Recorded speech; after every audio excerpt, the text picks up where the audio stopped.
simplify this expression here. So we have 2/3 or 2/3 to second power plus 2 1/3, this one which is a mixed number, times 1/2. So how do we work on that?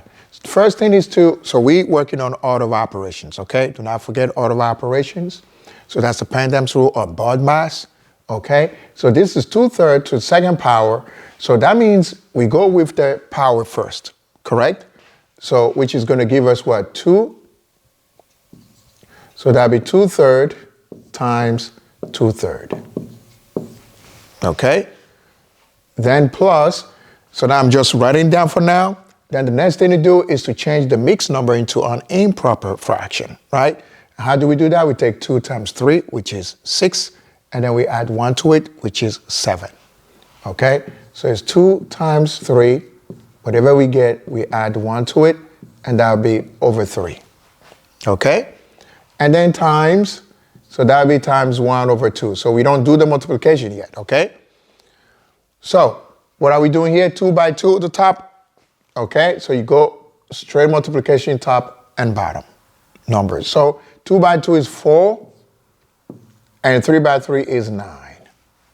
Okay, and then this is plus 2 by 3 is 6. 6 plus 1 is what? 7. So we have 7/3 afterwards, right? And then times 1/2. So following over the order of operations, which one do we have to do? You will never add these two numbers. You do that, you are toast. Okay, you're done. So what do we have to do? We multiply these two first. So multiplying these two, so that means again, you do multiplication straight across, top, top, bottom, bottom.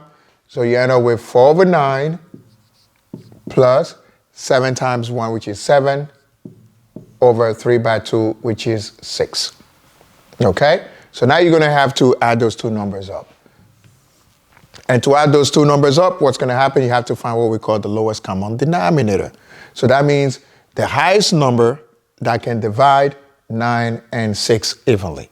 Now you have two ways to do that. You can either use your lowest common multiple, way of doing it, method, or you can use the lowest common denominator to do it. So either or, it's going to be fine.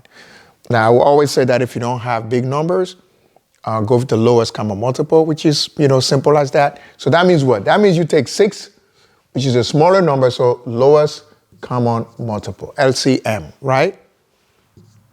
Lowest common multiple.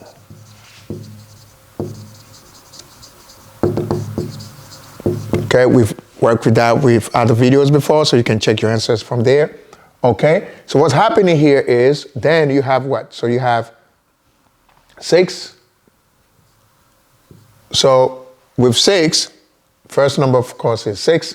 What's the next number of that? Okay, so multiple. That's why we call it multiple. Okay, so the multiple of 6, that means 6 times 2, which is going to give us 12.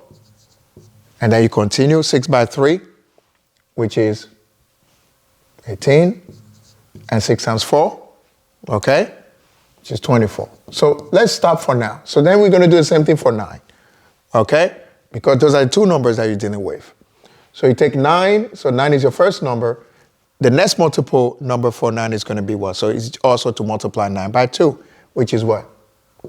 Which is 18. And then the next one, which is 27, because 3 by 9 is 27. So now, as we're doing this, you also have to check the top number to see if you have the same number somewhere. For the two of them, we have 18 here, we have 18 here. You don't need to go further. Once you have a common number for them, and that's what we call the lowest common multiple. So that would be what we're going to call, in this case, our lowest common denominator. So that would be the number that would be in common for those two. So once we have that, so that means pretty much we're almost done. So we have 4/9 plus 7/6. Now, this is equal to, so we have 4/9, right? So that would be, so 9 becomes what? 18. And then this one also becomes 18. So this is our new denominators before we can add and multiply. So now the denominators change. We have to make adjustment for the top also, always and always. How? 18 divided by 9 is what? Twice. So that means we're going to multiply 4 by 2. And then you come here, 18 divided by 6 is what? 3.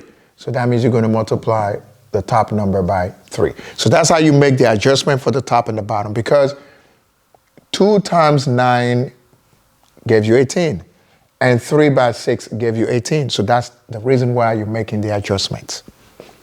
So once you do that, 4 by 2, which is 8, now you add 7 times 3, which is 21. Now you have the common denominator, which is 18.